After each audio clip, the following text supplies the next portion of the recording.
आज Z plus academy की तरफ से आप लोगों को केमिकल बॉन्डिंग यानी रासायनिक बंध बताने जा रहे हैं। और दूसरे शब्दों में in other words you can say marriage of elements यानी तत्वों की शादी। जैसे आप लोग मेल और फीमेल्स ह्यूमन स्पीसीज में मेल और फीमेल्स की शादी होती है, तो उस शादी से आप देखिए मेल है plus female, male plus female, इनकी क्या होती है, बॉन्डिंग होती है। इनकी बॉन्डिंग का मतलब होता है मैरिज।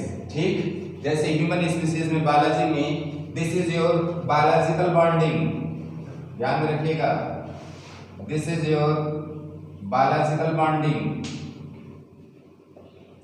यह जैविक बंध होता है जब किसी भी species, not only human species, किसी भी स्पीसीज की मेल और फीमेल की जो बॉन्डिंग होती है उसको मैरिज बोलते हैं। उस मैरिज से ध्यान रखिए दो चीजों का वो निकलता है, बॉन्डिंग दो चीजों का।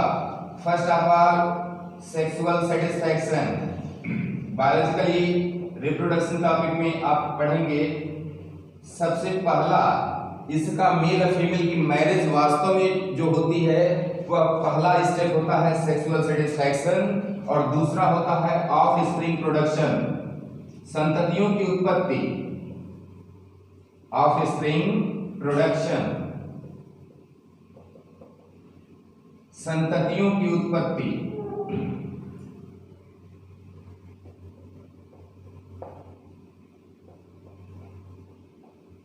संततियों की उत्पत्ति, ध्यान रखिए किसी भी स्पीसीज की मेल और फीमेल्स की जो बॉन्डिंग है मैरिज होती है तो उसके दो इंपॉर्टेंट रीजन होते हैं। फर्स्ट ऑफ ऑल जो बायोलॉजिकल सेटिस्फैक्शन उनको चाहिए, जैविक सेटिस्फैक्शन जिसको बायोलॉजिकल सेटिस्फैक्शन या सेक्सुअल सेटिस्फैक्शन बोल सकते हैं। दूसरा है ऑफस्प्रिंग का प्रोडक्शन यानी अपनी ही तरह संततियों को उत्पन्न करना। अगर ये सिर्फ सेक्सुअल सेटिस्फैक्शन तक रहता है तो ये अलग थिंग होती है, लेकिन इस बॉन्डिंग से अगर ये दोनों रिजल्ट साथ में निकलते हैं कि sexual satisfaction plus offspring production होता है तो यही बायोलॉजी में बोला जाता है रिप्रोडक्शन। क्या बोलते हैं? रिप्रोडक्शन। यानी आप लोगों को अभी लिख दिया जाएगा बायोलॉजी में रिप्रोडक्शन टॉपिक, और हिंदी में बोलते हैं प्रजनन। ठीक है, तो इस तरह आप लोग देखें कि बायोलॉजिकल बॉन्डिंग जो होती है वह मेल और फीमेल्स के बीच में सेक्सुअल सेटिस्फैक्शन और ऑफस्प्रिंग प्रोडक्शन, और जब ये इस बॉन्डिंग से अगर ये दोनों रिजल्ट निकलता है तो इसको क्या बोलते हैं? Reproduction. The same thing happens in chemistry, और शायद ये बॉन्डिंग अभी इसका हम राज बताते हैं आपको, एक सीक्रेट। चलते हैं सबसे पहले, जैसे शादी विवाह होती है तो आप लोग बारात में जाते हैं ना, क्यों भाई जाते हैं? तो चलिए आज तत्वों की शादी में आप लोगों को लेकर चलते हैं, ठीक है। उसी तरह केमिस्ट्री में भी, रसायन विज्ञान में केमिकल बॉन्डिंग आती है। केमिकल बॉन्डिंग क्या होती है? इसमें 2R2 प्लस एलिमेंट्स क्या करते हैं? बॉन्ड बनाते हैं दो, मेनली दो रास्तों द्वारा, दो मेथड्स द्वारा, या तो गेनिंग एंड लूजिंग इलेक्ट्रॉन से, गेनिंग या लूजिंग इलेक्ट्रॉन से, नहीं तो शेयरिंग ऑफ इलेक्ट्रॉन से,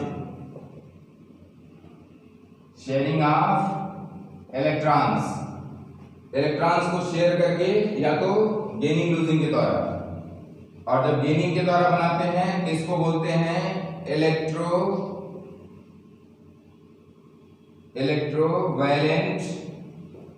इलेक्ट्रोवैलेंट बॉन्डिंग। और जब शेयर करके इलेक्ट्रॉन्स बॉन्ड बनाते हैं, शादी होती है तत्वों की, तो उनको बोलते हैं कोवैलेंट बॉन्ड। कोवैलेंट बॉन्ड, इनको बोलते हैं कोवैलेंट बॉन्ड। ठीक है। अब देखिए इसमें जैसे मेल और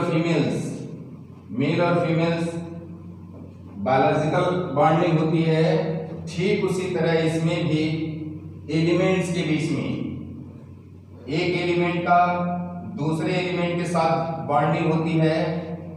तो ये एलिमेंट यह दो चीजों, जैसे बायोलॉजिकल बॉन्डिंग में आप देखिए कि जो मेल और फीमेल की शादी होती है तो दो चीजों के लिए, फर्स्ट सेक्सुअल सेटिस्फैक्शन और दूसरा ऑफस्प्रिंग्स यानी संततियों को प्रोडक्शन करने, ताकि वह स्पीशीज का सर्वाइवल इस प्लेनेट पर बरकरार रहे। ठीक है। ठीक उसी तरह एलिमेंट्स की भी मैरिज होती है, या तो गेनिंग लूजिंग इलेक्ट्रॉन्स के द्वारा जो है, नहीं तो फिर शेयरिंग ऑफ इलेक्ट्रॉन्स के द्वारा इनों की शादी होती है। और शादी होने के बाद भी, शादी होने से जैसे वहां बॉन्डिंग बायोलॉजिकल बॉन्डिंग में, इसी तरह यहाँ पर केमिकल बॉन्डिंग में भी है कि सबसे पहले इनको क्या मिलता है, सेटिस्फैक्शन। किस चीज का सेटिस्फैक्शन? ऑक्टेट और डुप्लेट लेवल का सेटिस्फैक्शन। तो ऑक्टेट और डुप्लेट लेवल अचीव करने के लिए वह क्या करते हैं कि एक दूसरे से बॉन्ड बनाते हैं। ठीक। तो सबसे पहले होगा इनका यह जो मैरिज है, यह जो बॉन्डिंग या मैरिज होती है, ध्यान में रखिएगा, ये इसका भी दो पहलू होता है। जैसे वहां पर सेक्सुअल सेटिस्फैक्शन और ऑफस्प्रिंग प्रोडक्शन है, उसी तरह यहां पर भी है कि केमिकल सेटिस्फैक्शन के लिए तत्व शादी करते हैं आपस में, केमिकल सेटिस्फैक्शन। और ये केमिकल सेटिस्फैक्शन है क्या? ऑक्टेट और डुप्लेट लेवल। अभी बताया जा रहा है ऑक्टेट डुप्लेट लेवल है क्या। ऑक्टेट डुप्लेट लेवल अचीव करने के लिए यह मैरिज होती है इनकी। और दूसरा इसका होता है प्रोडक्ट बनाते हैं। आप जानते हैं कि जब एलिमेंट की मैरिज होती है तो प्रोडक्ट बनता है, और इस सिस्टम को आप लोग बोलते हैं केमिकल रिएक्शन। क्या होता है? Chemical reaction. अब देखिए ऑक्टेट और duplet level, octet and duplet level, यह इस स्थिति, यह प्यास होती है हर तत्वों की, यह प्यास होती है कि इस प्यास को बुझाने के लिए सबसे पहले प्रोडक्ट तो वो बनता है, केमिकल रिएक्शन होता है, सिस्टम प्रोडक्ट बनता है, जैसे ऑफस्प्रिंग प्रोडक्शन संततियों की उत्पन्न हो रही है, वो तो अपनी जगह है। बट जो है उनका सबसे पहला वो शादी होती क्यों है, उसका सिर्फ और सिर्फ रीजन होता है ऑक्टेट और डुप्लेट लेवल अचीव करना। तो ऑक्टेट डुप्लेट लेवल क्या है? किसी भी एलिमेंट का जो इलेक्ट्रॉनिक कन्फिगरेशन, इलेक्ट्रॉनिक डिस्ट्रीब्यूशन होता है, जिसको इलेक्ट्रॉनिक विन्यास या वितरण बोलते हैं, उसमें सबसे बाहरी कक्षा, आउटर मोस्ट ऑर्बिट में अगर वह फर्स्ट और लास्ट ऑर्बिट है और उसमें मैक्सिमम 2 इलेक्ट्रॉन्स हैं, तो वह डुप्लेट लेवल होता है। और ये डुप्लेट लेवल सिर्फ एक एलिमेंट नेचर में शो करता है। कौन सा है वो? हीलियम। कौन सा है? हीलियम। इसका एटॉमिक नंबर कितना है? 2 है। एटॉमिक नंबर कितना है? 2। और इसी तरह ऑक्टेट लेवल क्या है? किसी भी एलिमेंट, ठीक, सबसे बाहरी कक्षा में कितने इलेक्ट्रॉन्स हों? 8 इलेक्ट्रॉन्स। कितने? 8 इलेक्ट्रॉन्स होते हैं। तो वह केमिकली सैचुरेटेड होता है, सेटिस्फाइड होता है, वो रिएक्शन नहीं करता। और डुप्लेट लेवल में हीलियम का मैंने बता दिया। तो आउटर मोस्ट ऑर्बिट में 8 इलेक्ट्रॉन्स हों, यानी 8 इलेक्ट्रॉन्स आउटर मोस्ट ऑर्बिट में क्या कहे जाएंगे? Balance electrons. क्या बोलते हैं इनको? Balance electrons. तो बैलेंस, अगर आउटर मोस्ट ऑर्बिट में इलेक्ट्रॉन्स की संख्या या बैलेंस इलेक्ट्रॉन की संख्या अगर 8 है, तो वो तत्व जो होगा, एलिमेंट होगा, वह कभी किसी से रिएक्शन नहीं करेगा, क्योंकि केमिकली सेटिस्फाइड एंड सैचुरेटेड है। और ये आते कौन से हैं? कौन से एलिमेंट्स आते हैं इसमें? Inert elements. कौन से आते हैं? इनर्ट एलिमेंट्स, इनर्ट एलिमेंट्स में सबसे पहले डुप्लेट लेवल वाला हीलियम आता है, फिर नियॉन है, आर्गन, क्रिप्टन, ज़ेनन, रेडन, ईटीसी। ठीक, तो ये आते हैं और सारे तत्वों की दौड़, सारे एलिमेंट्स जो होते हैं इनकी दौड़ होती है कि इनके इलेक्ट्रॉनिक कॉन्फ़िगरेशन को पा जाए। अगर इनके इलेक्ट्रॉनिक कॉन्फ़िगरेशन को पा जाएंगे तो वह सैचुरेट और सेटिस्फाइड हो जाएंगे। तो ठीक इसी दौड़, यही लेवल अचीव करने के लिए सारे एलिमेंट्स क्या करते हैं, एक दूसरे से मैरिज करते हैं, बॉन्डिंग करते हैं। ठीक है, और इलेक्ट्रॉनिक डिस्ट्रीब्यूशन हम हल्का सा बता दे रहे हैं आपको। इलेक्ट्रॉनिक डिस्ट्रीब्यूशन थोड़ा ध्यान दीजिएगा इसमें कि तत्वों की शादी कराने से पहले, ठीक है, शादी की जरूरत क्यों पड़ती है, ऐसी कौन सी स्थिति होती है, इसको पहले ध्यान रखिए। यहाँ पर सबसे पहले हम इलेक्ट्रॉनिक डिस्ट्रीब्यूशन पे जब पहुंचते हैं, आप जानते हैं कोई भी एटम होता है, बीच में क्या होता है, बीच में क्या होता है, न्यूक्लियस। न्यूक्लियस में क्या होते हैं, प्रोटॉन और न्यूट्रॉन होते हैं, और बाहर क्लोज ऑर्बिट्स में इलेक्ट्रॉन क्या करते हैं, चक्कर लगाते हैं। ठीक है, बाहर क्लोज ऑर्बिट में इलेक्ट्रॉन्स चक्कर लगाते हैं। ठीक है,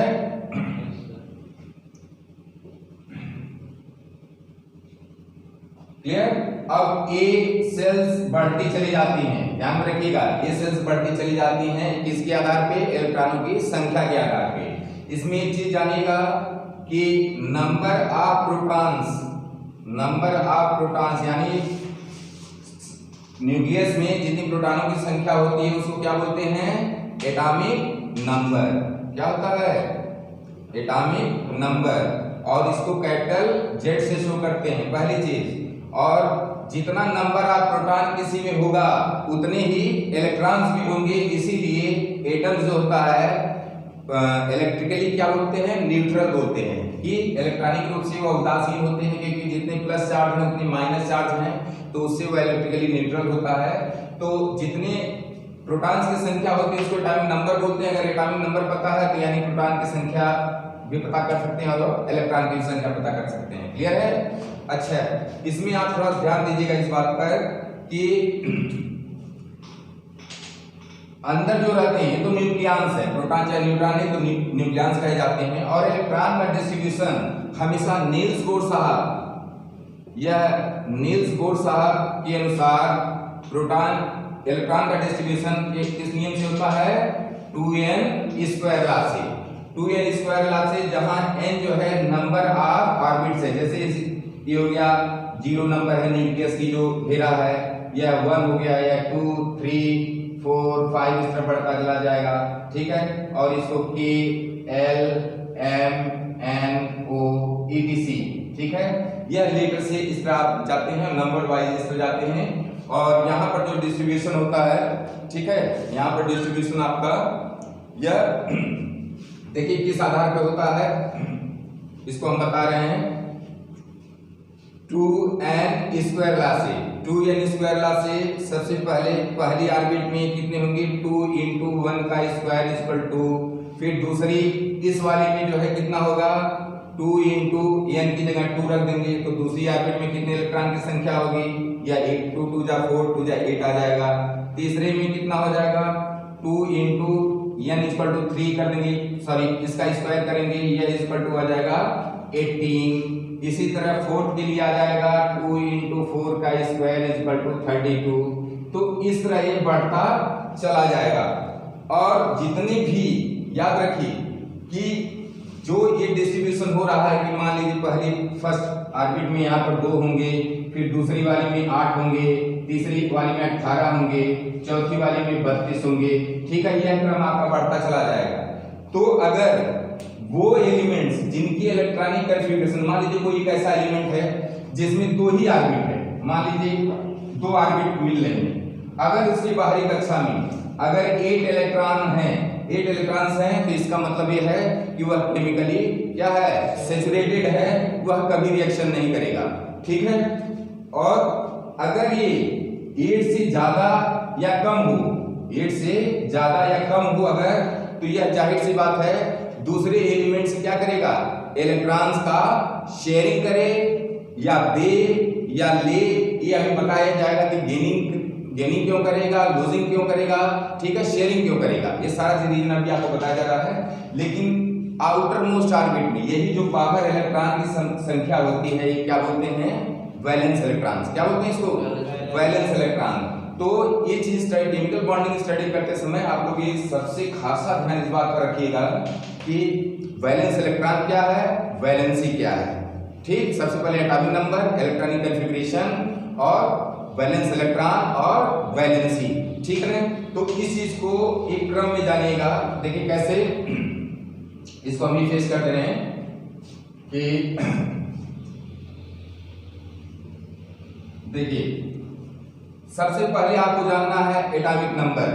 सबसे पहला एटॉमिक नंबर आप जानेंगे। दूसरा होगा एटॉमिक नंबर जान गए तो इलेक्ट्रॉनिक कॉन्फ़िगरेशन, ठीक है, इलेक्ट्रॉनिक कॉन्फ़िगरेशन करेंगे, इलेक्ट्रॉनिक कॉन्फ़िगरेशन। इसके बाद तीसरा जानेंगे वैलेंस इलेक्ट्रॉन्स क्या है, वैलेंस इलेक्ट्रॉन्स की संख्या कितनी है। और वैलेंस इलेक्ट्रॉन से फिर समझ में ये आएगा कि यह गेन करेगा, गेन करके ऑक्टेट या डुप्लीट लेवल अचीव करेगा। ध्यान रखिए कि गेन करके या फिर लूज करके या फिर शेयर करके, ठीक है, इससे पता लगेगा। तो वैलेंस इलेक्ट्रॉन के आधार पे आप ये पता लगाएंगे और जो ये गेनिंग कैपेसिटी होगी, जो यही लूजिंग कैपेसिटी होगी, जो यही शेयरिंग कैपेसिटी होगी, इसी को बोलते हैं वैलेंसी। क्या बोलते हैं, वैलेंसी, यानी संयोजकता। इसको बोलते हैं संयोजकता। और ये वेरी वेरी इंपॉर्टेंट है वैलेंसी, क्योंकि इसी वैलेंसी के आधार पर सबसे फर्स्ट चैप्टर आपका केमिकल रिएक्शन वो चीज मेंटेन होगा, ठीक है। इसके बाद अब देखिए बॉन्डिंग को समझने के लिए, बॉन्डिंग क्यों होती है, तत्वों की अपनी भूख प्यास होती है। वह भूख प्यास कौन सी है, डुप्लीट लेवल और ऑक्टेट लेवल को अचीव करना। आप थोड़ा सा बोला भी करिए, वीडियो चल रही है वो ठीक है, जहां जो देखना वो देखेगा, बट आप लोग प्लीज रेस्पॉन्ड करते रहा करिए, ठीक है।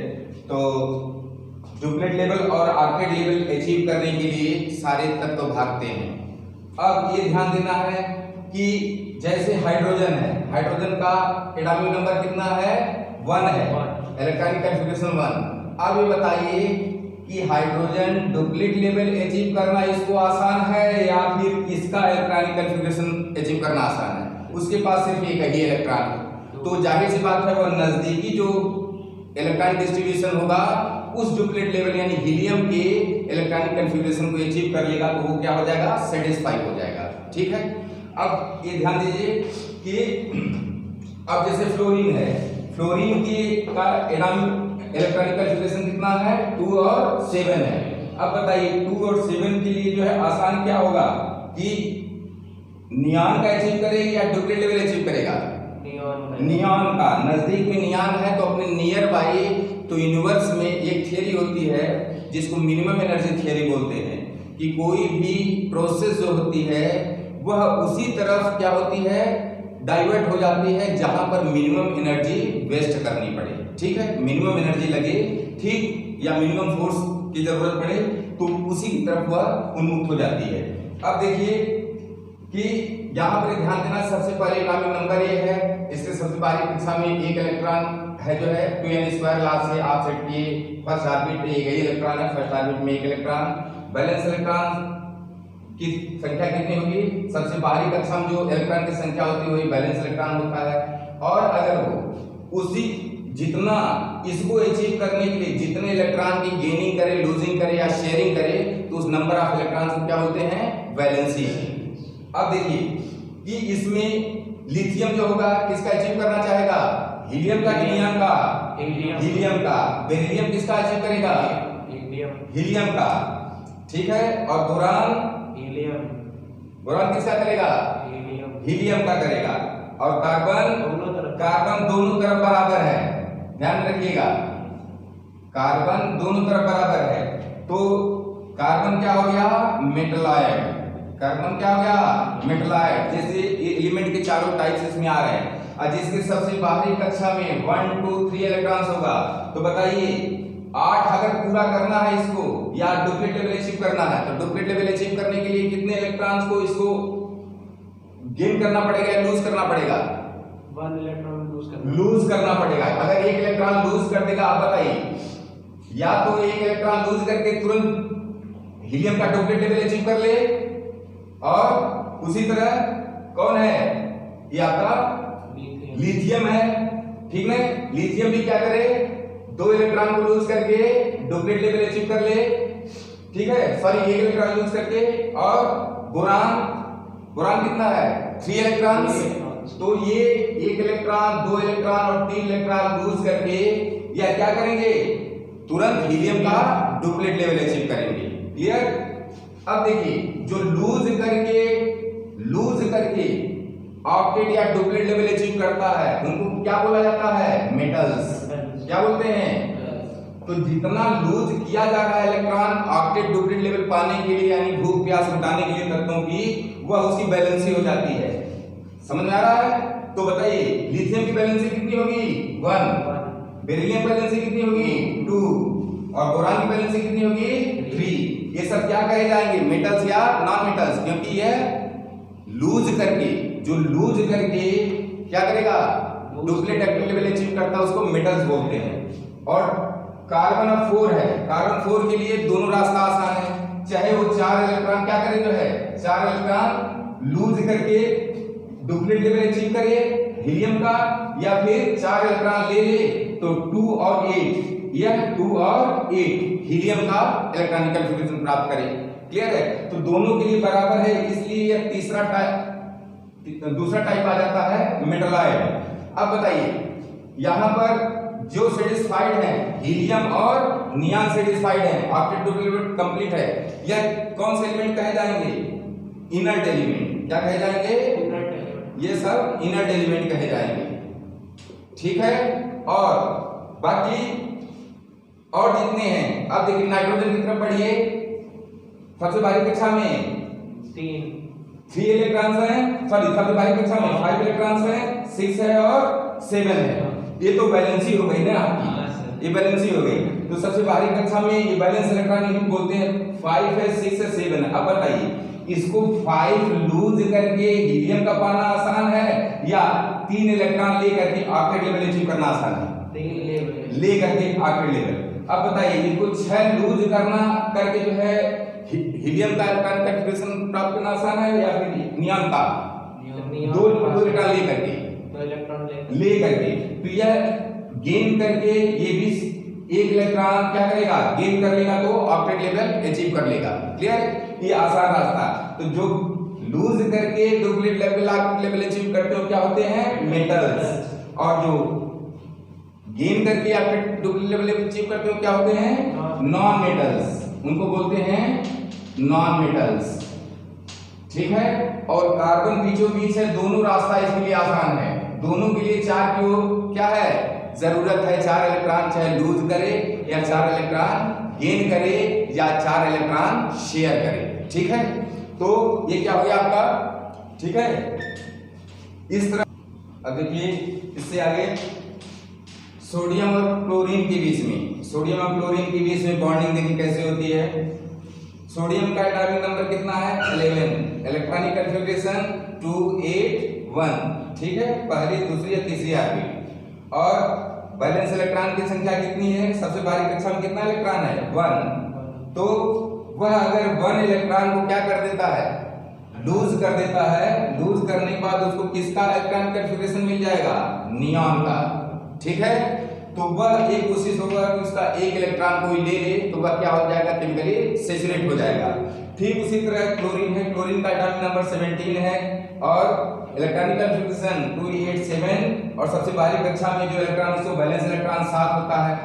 अब इसको 7 इलेक्ट्रॉन लूज करके, ध्यान रखिएगा, 7 इलेक्ट्रॉन लूज करके नियॉन का पाना आसान है या 1 इलेक्ट्रॉन तुरंत गेन करके यह आर्गन का इलेक्ट्रॉनिक कॉन्फ़िगरेशन प्राप्त करना आसान है? और सर 1 इलेक्ट्रॉन गेन करके। तो ये हमेशा ध्यान रखिए, सोडियम 281 है, ठीक, और क्लोरीन 287। क्लियर? अब ये क्या करेगा, अगर यह एक इलेक्ट्रॉन इसको दे देता है, ठीक, मान लीजिए 1 इलेक्ट्रॉन या गेन लूज कर रहा है किसके फेवर में, क्लोरीन एटम के फेवर में, तो यह एक इलेक्ट्रॉन पा रहा है क्लोरीन। एक तरह से समझ लीजिए सोडियम क्या है, मेल, क्लोरीन क्या है, फीमेल। ठीक है, ये ध्यान में रखिएगा, क्योंकि मेल क्या होता है, हमेशा एग्रेसिव नेचर होता है, मेल का एग्रेसिव नेचर होता है, फीमेल का रिसीविंग नेचर होता है। तो देखिए मेल क्या है, इलेक्ट्रॉन को दे रहा है, यह एग्रेसिव नेचर है। अब क्लोरीन क्या कर रही है, रिसीव कर रही है, क्लोरीन क्या कर रही है, रिसीव। तो एक इलेक्ट्रॉन इसको अगर दिया तो अब इलेक्ट्रॉनिक कॉन्फ़िगरेशन कितना क्या हो गया सोडियम का, 2 और 8। किसका इलेक्ट्रॉनिक कॉन्फ़िगरेशन पा गया, नियॉन का। अब नियॉन केमिकली सैचुरेटेड है। ठीक उसी तरह जब क्लोरीन एक इलेक्ट्रॉन पा गया तो उस समय उसका इलेक्ट्रॉनिक कॉन्फ़िगरेशन क्या होगा, 288 होगा। तो यह पाया किसका, नियॉन का। किसका पाया, नियॉन। और क्लोरीन किसका पा गया, आर्गन का। अब ये केमिकली क्या हो गए, सेटिस्फाइड हो गए और साथ साथ एक कंपाउंड की भी रचना करते हैं। ठीक, एक कंपाउंड की भी रचना करते हैं। वह कौन सा प्रोडक्ट है, NaCl। यही कॉमन साल्ट है, यही टेबल साल्ट है, ठीक है, और यही किंग ऑफ ऑल साल्ट्स बोला जाता है। ठीक है, अब देखिए कि इस प्यास में, इस भूख और प्यास को मिटाने की दौड़ में सोडियम के कितने इलेक्ट्रॉन को पार्टिसिपेट करना पड़ा, एक इलेक्ट्रॉन। तो सोडियम की वैलेंसी कितनी होगी, 1। क्लियर? उसी तरह क्लोरीन को ऑक्टेट डुप्लेट लेवल अचीव करने के लिए, केमिकल सेटिस्फैक्शन अचीव करने के लिए क्लोरीन को कितने इलेक्ट्रॉन से का सौदा करना पड़ा, 1 इलेक्ट्रॉन का। तो क्लोरीन की वैलेंसी कितनी होगी, 1 होगी। ठीक है, तो इस कॉन्सेप्ट को हमेशा आप लोग ध्यान रखिएगा कि ये कंपाउंड क्या बन गया फिर, NaCl। अब देखिए इसी को वैलेंसी बोलते हैं। और जब एलिमेंट्स को करते हैं, सोडियम ने क्या किया, लूज किया, क्लोरीन ने क्या किया, गेन किया। तो इस गेनिंग और लूजिंग को क्या बोलते हैं, इलेक्ट्रोवैलेंसी। क्या बोलते हैं, इलेक्ट्रो। एक दे रहा है, दूसरा ले रहा है, और जो देता है, जो लूज करता है, वह क्या होता है, मेटल, और जो गेन करता है वो नॉन मेटल होता है। इसलिए देने वाला क्या है, मेल, और लेने वाला, रिसीव करने वाला फीमेल। ठीक है, तो यह मेल और फीमेल की शादी है किसमें, केमिस्ट्री में। अब यहीं पर एक चीज और ध्यान रखिएगा, इसमें अब देखिए सोडियम और क्लोरीन का आपने बॉन्डिंग करा है। सोडियम की वैलेंसी 1, क्लोरीन की वैलेंसी भी 1। तो जो कंपाउंड बनेगा Na1Cl1। ठीक है, उसी तरह अगर मान लीजिए मैग्नीशियम है और क्लोरीन है, क्लियर, मैग्नीशियम क्लोरीन है, तो इसका जो एटॉमिक नंबर है, एटॉमिक नंबर कितना है, 12 है। तो इलेक्ट्रॉनिक कॉन्फ़िगरेशन क्या होगा, 2n² से 282 हो जाएगा। और क्लोरीन का तो 287 तो है ही, 17 एटॉमिक नंबर है। क्लियर है? अब बताइए कि मैग्नीशियम 2 इलेक्ट्रॉन लूज करेगा तो किसका पा जाएगा, नियॉन का। जस्ट पीछे वाला जो इनर्ट एलिमेंट है, नियॉन का इलेक्ट्रॉनिक कॉन्फ़िगरेशन आ जाएगा, तो वह क्या हो जाएगा, सेटिस्फाइड। और क्लोरीन को 1 इलेक्ट्रॉन की जरूरत है, तो मैग्नीशियम तैयार हुआ। ध्यान रखिए, मैग्नीशियम तैयार हुआ, बोला क्लोरीन से कि यस हम आपसे शादी करेंगे। बट ये क्या है, आप तो केमिकली सेटिस्फाई हो जाओगे, बट हम कहाँ सेटिस्फाई होंगे, हमारा तो एक बचा रहेगा ना, उसको हम कैसे, किसको देंगे।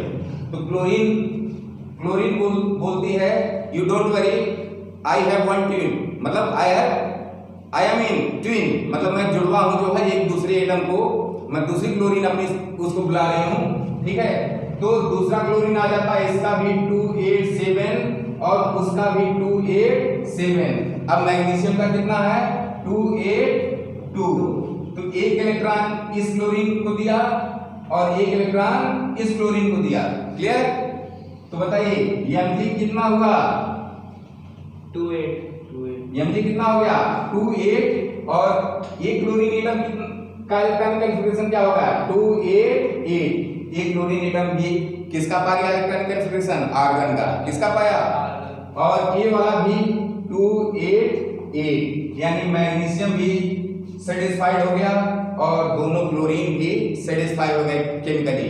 तो अब आप देख रहे हैं कि मैग्नीशियम ने कितने इलेक्ट्रॉन लूज करके ऑक्टेट लेवल अचीव किया? 2 इलेक्ट्रॉन। तो मैग्नीशियम वैलेंसी कितनी होगी? 2। और क्लोरीन कितने इलेक्ट्रॉन? एक क्लोरीन एटम कितने इलेक्ट्रॉन का हो गया? 1 का। तो क्लोरीन की वैलेंसी कितनी है? 1। तो कंपाउंड क्या तैयार होगा? Mg1Cl2। अब देखिए एक कंपाउंड आपका तैयार हुआ MgCl2। ठीक इसी तरह होमवर्क में आपको करेगा, इसको देखने के बाद फिर होमवर्क में अपना आपको करिए कि एल्यूमिनियम है, ठीक है, एल्यूमिनियम के साथ अगर क्लोरीन आया, इसका तो 283 है, इसका 287 है, इसको तो 1 मिल जाएगा, ये तो सेटिस्फाई हो गया। बट इसके पास 3 है, तब भी 2 बचेगी, एक इसको दे देगा तब भी। तो और कितने क्लोरीन एटम की जरूरत पड़ेगी? 2 और क्लोरीन एटम की जरूरत पड़ेगी। वैसे भी देख सकते हैं एल्यूमिनियम 3 इलेक्ट्रॉन को लूज करेगा तो नियॉन का इलेक्ट्रॉनिक कॉन्फ़िगरेशन पाएगा, तो इसकी वैलेंसी कितनी होगी? 3। और क्लोरीन की वैलेंसी 1 ऑलरेडी यू नो। तो कंपाउंड जो तैयार होगा कौन सा तैयार होगा? Al1Cl3। तो Al3Cl3 ये आपका क्या तैयार होगा? कंपाउंड। ठीक है, ये आपका प्रोडक्ट तैयार होगा। तो सारी दौड़ किसके लिए है? सिर्फ ऑक्टेट और डुप्लेट लेवल, क्योंकि इनर्ट एलिमेंट होते हैं, ऑक्टेट डुप्लेट लेवल रखते हैं, और उसी इलेक्ट्रॉनिक कॉन्फ़िगरेशन को प्राप्त करने के लिए सारे एलिमेंट्स की दौड़ होती है। और इसी एलिमेंट्स की दौड़ में ध्यान में रखिएगा, मैं आपको दिखा रहा हूं कि इन सब चीजों से क्या हुआ। इसी एलिमेंट्स की दौड़ से यही तत्वों की शादी थी। सबसे पहले क्रिएशन में सृष्टि में किसकी शादी हुई? विज्ञान के अनुसार किसकी शादी हुई? एलिमेंट्स की। यही केमिकल बॉन्डिंग थी कि 2 एलिमेंट प्लस इस तरह बढ़ते चले गए। पहले तत्वों की शादी हुई, तत्वों से क्या बने? ऑर्गेनिक और इनऑर्गेनिक कंपाउंड्स बने, ठीक है, ऑर्गेनिक और इनऑर्गेनिक कंपाउंड्स बने। इनऑर्गेनिक कंपाउंड इन सबों से क्या बना? मैक्रोमॉलिक्यूल्स, मैक्रो और माइक्रोमॉलिक्यूल्स बने। अब माइक्रोमॉलिक्यूल्स से क्या बना जो है? फिर फर्स्ट लिविंग सेल कोसर्वेट बनी। क्या बनी? कोसर्वेट पहली प्रिमिटिव सेल है। इसके बाद प्रोकैरियोटिक सेल बनी, फिर यूकैरियोटिक सेल बाद जो है फिर ये आपका आएगा माइक्रो ऑर्गेनिल्स आए, फिर मल्टीसेलुलर ऑर्गेनिल्स तैयार हुए। इसके बाद सारा जीवन की उत्पत्ति हो गई। तो बताइए सारे जीवन की दास्तां किसके ऊपर डिपेंड है? तत्वों की शादी पर, न कि बायोलॉजिकल मैरिज पर। तो कंक्लूड कर रहे हैं कि ये इलेक्ट्रोवैलेंसी जो हमेशा होती है, इलेक्ट्रोवैलेंसी हमेशा मेटल्स और नॉन मेटल्स के बीच में होती है। मेटल्स और नॉन मेटल्स यानी धातुओं के बीच में, यह शादी जो होती है धातु और अधातु के बीच में होती है। क्या करते हैं? एक जो है लूज करता है, ठीक, यह लूज करता है तो नॉन मेटल क्या करता है? गेन करता है, ठीक। यानी ऐसी शादी, तत्वों की ऐसी मैरिज जिसमें एक एलिमेंट इलेक्ट्रॉन को लूज करके ऑक्टेट लेवल अचीव करता है, दूसरा एलिमेंट इलेक्ट्रॉन को गेन करके ऑक्टेट लेवल अचीव करता है। तो इस शादी को क्या बोलते हैं केमिस्ट्री में? इलेक्ट्रोवैलेंसी।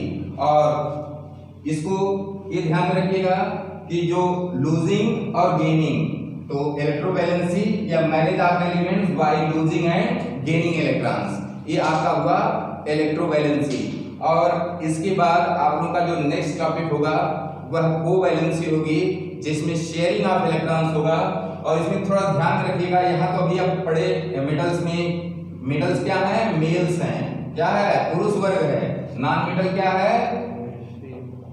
स्त्री वर्ग है, ठीक है, फीमेल वर्ड है। अब बड़ी अजीब सी कहानी है कि जहां कुछ अलग सा हुआ है तो वहां पर काफी यूनिक और एक्स्ट्रा ऑर्डिनरी लोगों के सामने रिजल्ट आए, ठीक है। अब आप लोग ये पढ़ेंगे कि फीमेल और फीमेल के बीच में शादी। नेक्स्ट आप लोगों का टॉपिक होगा कि फीमेल की फीमेल से मैरिज हो रही है, ठीक, फीमेल प्लस फीमेल, ये मैरिज होकर के यह भी सेटिस्फैक्शन, केमिकल सेटिस्फैक्शन पाते हैं और साथ साथ प्रोडक्ट भी प्रोड्यूस करते हैं, ठीक है। तो नेक्स्ट आप लोगों का टॉपिक होगा कोवैलेंसी। यह बहुत ही यूनिक टॉपिक होगा। देखिए, जब मेल और फीमेल के बीच में शादी हुई, ध्यान रखिएगा, मेल और फीमेल के बीच में जब शादी हुई तो यह जो है इनऑर्गेनिक कंपाउंड्स की धाराओं को शुरुआत मिली सृष्टि नेचर में। और जब फीमेल के बीच में शादी हो गई तो इससे क्या मिला? ऑर्गेनिक कंपाउंड्स और लाइफ की उत्पत्ति हो गई। ध्यान रखिएगा। तो जीवन का अभी तक तो आप लोग इस बारात में आए। अब आप लोगों को नेक्स्ट शादी कराते हैं फीमेल के बीच में, और यह हुआ शादी होगी कोवैलेंसी की। और इसमें आप लोगों का 10th क्लास बोर्ड का ये टॉपिक ऑर्गेनिक केमिस्ट्री टोटल इसी कोवैलेंसी में फिनिश होगा। तो आप लोग प्लीज नेक्स्ट टॉपिक कोवैलेंसी के लिए रेडी होइए, और वीडियो प्लीज जो है आप लोग एक दूसरे से ज्यादा शेयर करिए और सब्सक्राइब करिए। It's okay, thank you.